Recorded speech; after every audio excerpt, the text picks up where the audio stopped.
ప్రజలకు వెన్నుదండుగా ఉండాల్సిన పోలీసుల తలనొప్పిగా మారుతున్నారు. సమస్యలో స్టేషన్ వచ్చి ఫిర్యాదు చేస్తే వాటిని నిర్లక్ష్యం చేస్తూ ప్రజల్లో నమ్మకం కోల్పోతున్నారు. ఇలాంటి ఘటన నిర్మల్ జిల్లా ఖానాపూర్ పట్టణంలో చోటు చేసుకుంది.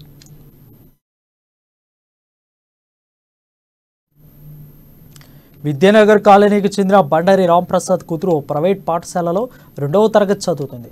స్కూల్ యజమాని కొడుకు ఆ చిన్నారిని కొట్టడంతో చిన్నారి మూర్ఛపోయింది. అప్పటి నుంచి చిన్నారి ఆరోగ్యం విషమంగా మారింది.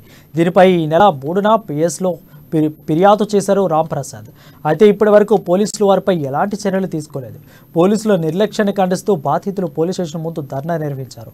తన ఫిర్యాదుపై ఎందుకు చర్యలు తీసుకోలేదని, చిన్నారి ప్రాణానికి పోలీసులదే బాధ్యత అని డిమాండ్ చేశారు. ప్రభుత్వ ఆసుపత్రికి వెళ్లే ప్రైవేటు ఆసుపత్రిలో చూపించుకోలేమని చెప్తున్నారని, చిన్నారి వైద్యంకు డబ్బులు లేవని ఆవేదన వ్యక్తం చేశారు. ఇప్పటికైనా పోలీసులు బాధ్యతాయుతంగా పనిచేయాలని డిమాండ్ చేశారు. నా కూతురు లిటిల్ ఫ్లవర్ స్కూల్లో 2nd క్లాస్ చదువుతుంది.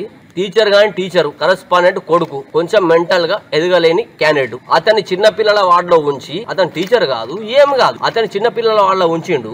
అతను నా బిడ్డను జబ్బ మీదకి వెళ్ళి దొడ్డు కట్టబట్టి నీళ్లు తాగేటంలో వేసిండు. ఏమైందామా అని చెప్తే ఆ రోజు నాకు ఇప్పలే. తెల్లారి మరో రోజు నాడు నేను భుజం మీద చేసేసుకుని పనుకుంటప్పుడు పప్పా నన్ను సిద్ధు సార్ కొట్టిండు అని చెప్పి అంటే వెంటనే చూసే వరకు కమిలిపోయింది భుజం. ఆ భుజం చూసి నేను ఇదైపోయి హాస్పిటల్ తీసుకొచ్చి గవర్నమెంట్ హాస్పిటల్ తీసుకొస్తే మేడం ఏమన్నది, సార్ మీరు పోలీస్ స్టేషన్ కొండి అని చెప్పింది. పోలీస్ స్టేషన్ వెంటనే వచ్చి ఈసీ తీసుకున్న కంప్లైంట్ ఇయ్యండి సార్ అన్న.